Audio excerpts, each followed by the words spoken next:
Welcome. My name is Jakob Sivin. I'm working at the Department of Geography here in Trondheim, and we are now in Trondheim with international both students and teachers. And we thought it would be nice to speak a little bit about and discuss a little bit about what this course is about and thoughts behind it and what we think it gives the student and us as staff members. So first of all, who is here? Do you want to start with? Who are you? No, Jirka, who are you? My name is Jirka. I'm a geographer from Pulaski University in Olomouc, Czech Republic, and I focus on participatory mapping and community. Okay. My name is Bouke van Gorp. I'm from Utrecht University in the Netherlands, and I'm a geographer as well, and my research is now on fieldwork as a pedagogy. And you, Nina? Hey, good afternoon, everybody. My name is Nina Käykkä from the University of Turku, Finland, and I work as a professor in digital geospatial research, and I'm very keen on different challenge-driven pedagogical approaches to learning. So it's nice to be here. And then to the real bit. Yeah. And the leader of the project. Yeah. So introduce yourself. Yeah. And what is the project about? Why are we here? Yeah, hi, my name is Vít Pasto. I'm from Palacky University, Olomouc, and I'm a geoinformatician by training, but I feel myself to be rather geoinformatician in human geography oriented person. So I do a lot of stuff with spatial analysis concerning humans. That's it.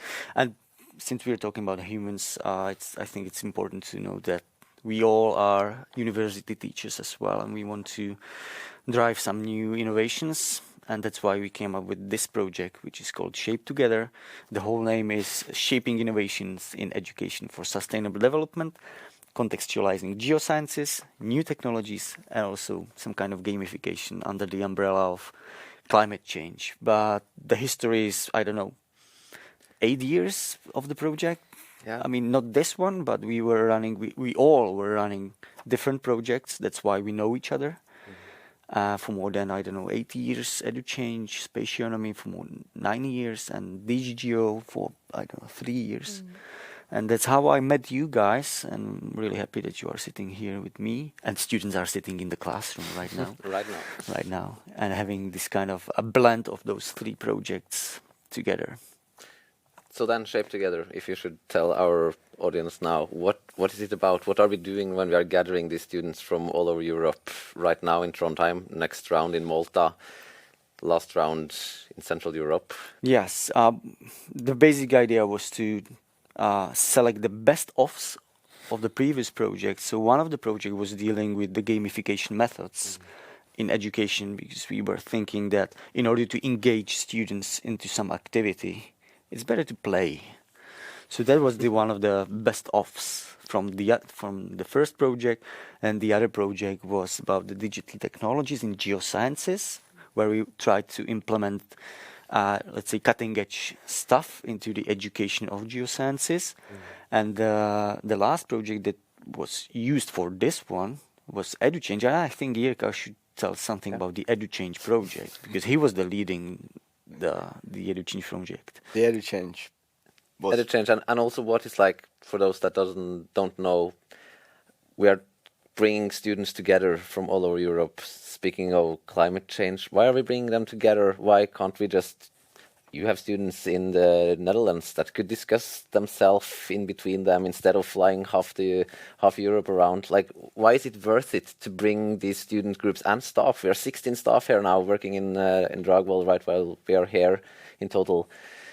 Could you bring us into the EduChange pedagogic background and why we're doing this, which builds further on to Shape2Gether now? Okay. Small little question. Several layers. Why we're doing it together, not separately. We believe that the international context has added value. The people or students meeting other students from different countries, from different disciplines, they have the opportunity to look at the climate change from different perspectives, from local perspectives. The climate change in Norway means absolutely different things than climate change in Malta or Czech Republic or anywhere else. So we want students to actually have this kind of broader sense of what climate change can mean and how different countries tackle or mitigate the impacts of climate change, and that's why we started with these international projects, because we saw the value in students' collaboration, but also our collaboration as researchers or teachers. And EduChange was the project where we focus on teaching about climate change, specifically with these local perspectives. Talking about polar bears for Czech or Maltese students doesn't make a lot of sense because they never seen a polar bear except zoo. But explaining the flash floods or quick clay or, I don't know, desalination of water on Malta from their local perspectives, that makes sense for these students. So that's why we actually have the international context. Maybe then over to like the pedagogics. You're a field course pedagogic expert. What do you think about like how have we built this up? Like what is the best the students get out of this as you see it now? Best the students get out of it. Well, I think field courses can be very important in, making the abstract, the whole this notion of climate change much more concrete. If you're there, if you're seeing it, if you can almost say touch it. So this being together in these different places, I think this also why we bring the students together. Being there in this group for the last 2 days, we were on Tautra in a cabin together. That really bonds the group, but that also makes very meaningful connections and gets them to share these ideas. If you just put them in an online setting, I don't think this would have happened, or maybe not this fast. So we use fieldwork a lot to make the abstract concrete, to see it with your own eyes, to smell it. We've been doing fieldwork on the beach in Tautra, where it was very exploratory. I think these methods really help to also create a connection with what you're going to teach about, and not just make it something just about knowledge. And if you get connected, if your senses, if your emotions are involved, then it becomes much more meaningful. And Do you think? Do you have other thoughts? Well, I think tying this to a broader objective of the Shape2Gether, we are talking more or less about creating a generation of students who are capable of being agents of understanding what climate change means in different contexts of the world. And taking them to real-world places means that they are not only talking about the principles and potential things that may happen, but they actually have to take those learnings and scale them and contextualize them to the places where we are. And this is part of what we could call as a challenge-driven education revolution that we can do now when combining digital technologies like location technologies. We all have mobile phones, access to different low-cost tools and devices. We have technologies to teach people online and physically, but the magic usually happens when you tie people with different skills on a real-world context and give them a challenge where they are co-learning from each other. And this is a process which you cannot really simulate very well in a classroom conditions or even online conditions. So I see that this whole journey, what we have ahead of us with Shape2Gether, is really combining those opportunities. And it's very bottom-up type of teaching engagement as well. So you're not really controlling as a teacher what happens. It's actually the good parts come from the fact that when we return back to hear what the students have done, they dash us, they surprise us with their questions and analysis of the conditions and what they have witnessed and seen in Tautra for the last few days. So I think it's quite rewarding, and it's really co-learning in the sense that we are learning as a mentors, and I don't know even if we can call ourselves teachers anymore, but co-learners of the climate change context. So I think that is more or less in the heart of the project, and very rewarding. Yeah, and the kind of a final motto of the project is to become an agent of change. I mean, not only students but also us, because we can influence some other people in our classes. And the idea is to create some kind of avalanche effect, because some of the students will become teachers, so they can spread out the word about the sustainability issues and maybe some behavior changes, not taking 3 showers a day on Malta when you are lacking water and this kind of stuff. So it always starts with us, and what we are trying to do in the project is to spread out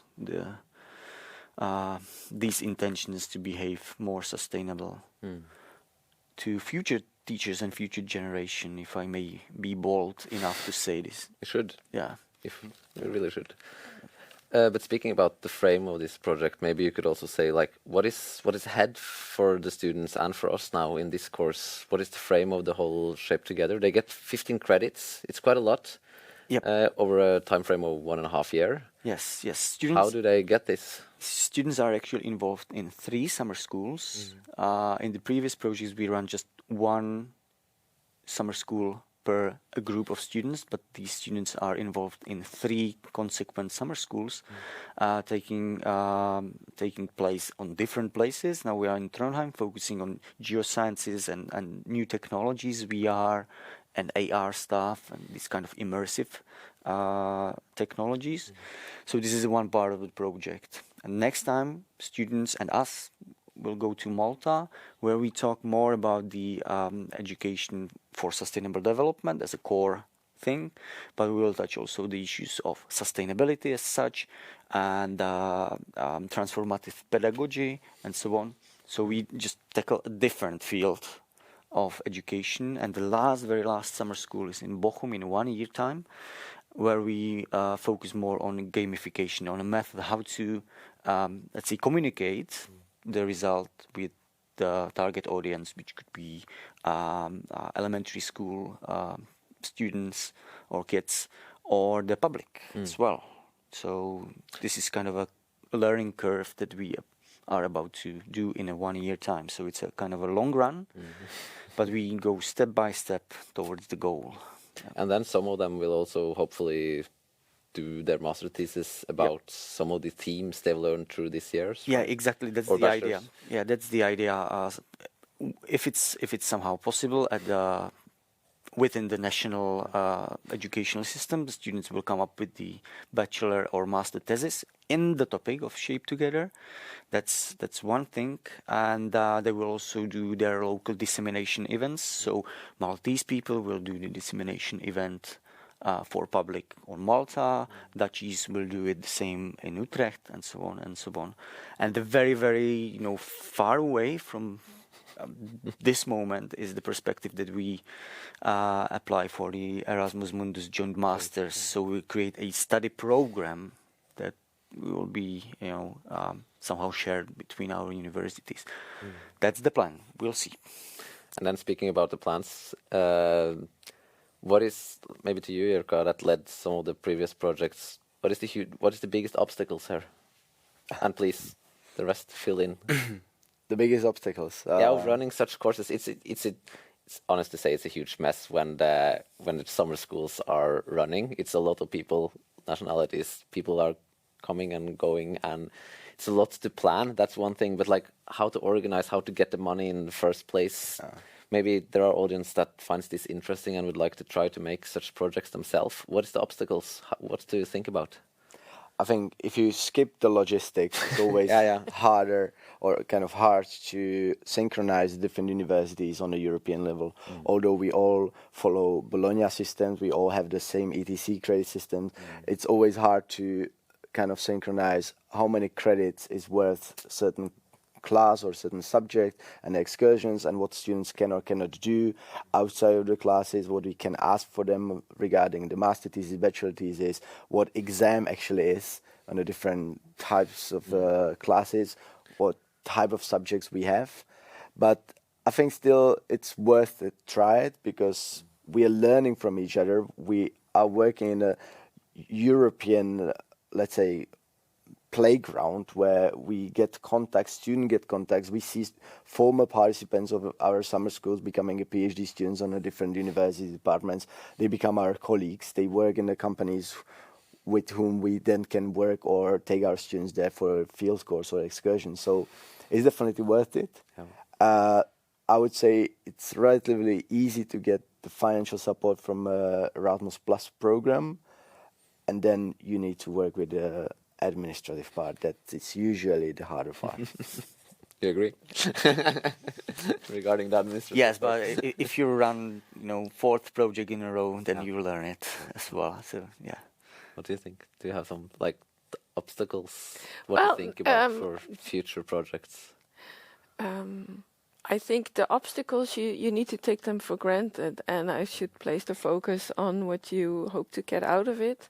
And yes, these different universities, even just, planning the week of the summer school is already, we have exams. No, we have exams that week. We already finished teaching in that week. And we're still in the middle of the semester. So these things are just there, and you need to deal with them, but make them as small as possible to really focus on what you hope to get out of the cooperation. And I think you need a team of people that, look at each other face to face and feel like, okay, yeah, we can see this happening, and we feel that we have different kind of expertise, complement each other, and then also in the meetings, listen to each other, understand that you all have different ways of even, speaking out in meetings or not speaking out, or speaking loud in meetings and not speaking loud.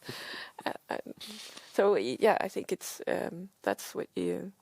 But I think that's also the beauty of it, and then there's, I think, also the bit of the being able to trust each other, that things will happen if you plan it, and that everybody will deliver, and they do. Maybe sometime you hope that they do it 2 weeks in advance, but the students, they get a full worked out program. Yeah. Do you have? Yeah, perhaps just to continue that, I think this is the essence of academic cooperation, that you can do projects like Erasmus Plus has an institutional aspect which is very strong in it. So we are, of course, individuals in our own universities, and whatever we do together bears for the long-term relationships between our universities and opens up an avenue for other kind of collaboration that comes. And for that to materialize, you need to go through those obstacles that usually are part of the social systems, like how our universities and work time is organized, and how do we make an effort that we all can come and meet at the same time, no matter how it clashes with our other engagements. If we make that effort and come here, then that usually does a lot favor for the rest will flow on its own in a way.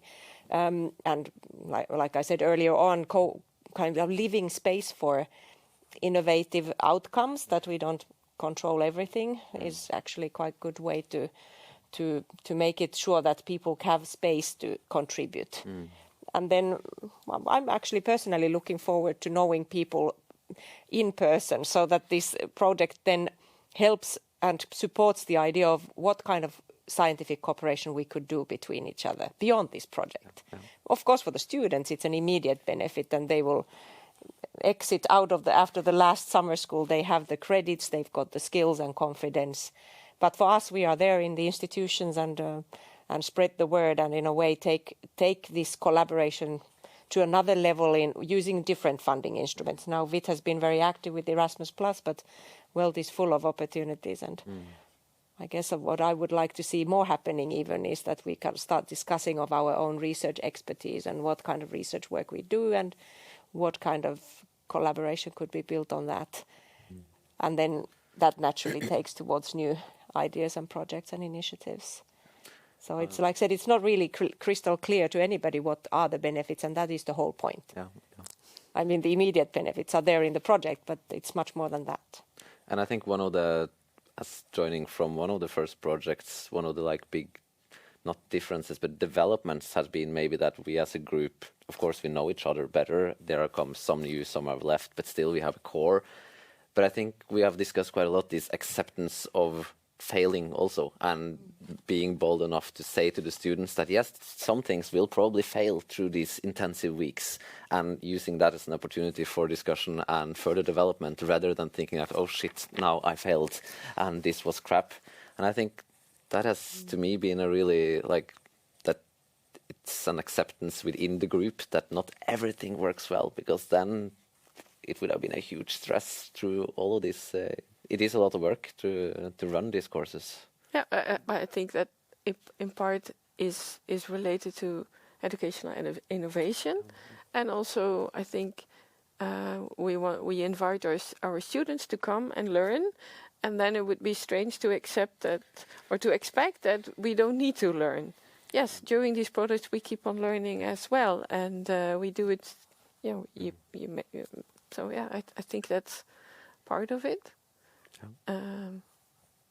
I agree. I think the majority of the students we take on board in these kind of projects are similarly adventurous as we are, and they accept and it's innovation, and we're trying out new stuff, and we use it sometimes also for research, for publications, but they also get all the kind of things that we try out. They can use.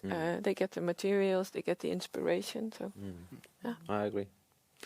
So I think we will sum up. Do you have some final words for viewers that would like to try this out, like short sentences or with some wise words about the project to finalize this? From my own experiences, I mean, don't hesitate to apply for a project, but apply for the projects when you have a good idea, when you are confident in the idea. Don't just construct the artificial whatever ideas that might work, but if you are confident in what you're doing, then sell it in a way that go for the funding. And now we are here with the support of Erasmus Plus funding, which is not only about the students' mobility for a semester, but it's also a funding for a project mobility like this. And I think this is a great opportunity for students and teachers to let's say collaborate internationally, of course, but also interdisciplinary. I think the interdisciplinarity is something that moves us to another level. So yeah, if you have good idea, let's go and find a ways how to support not only yourself but also the people around you. Yeah, that's my message, kind of. Anyone else, or should we? I just want to stress that the failure is inherent part of innovation. Yeah, I agree. And we also actually should stress it also to students and be very honest about sometimes the things that just don't work, and we don't know how to do it differently, or we need to go through this process of failing, because only through that we can find something that works better. I mean, if we keep repeating things that just work, we'll never come up with anything new. So especially if we have a project like we have, where it's highly technical with the VR and other tools that sometimes they just don't work the way we expect them work, but that's the process of innovation, and we need to be very honest about it. And I think I could speak on behalf of all the students and staff that it's also fun. Now we spoke a lot about the obstacles, but we get friends for life, and we get contacts all over Europe. So run Erasmus Plus projects, and I think we will summarize with that. Yeah.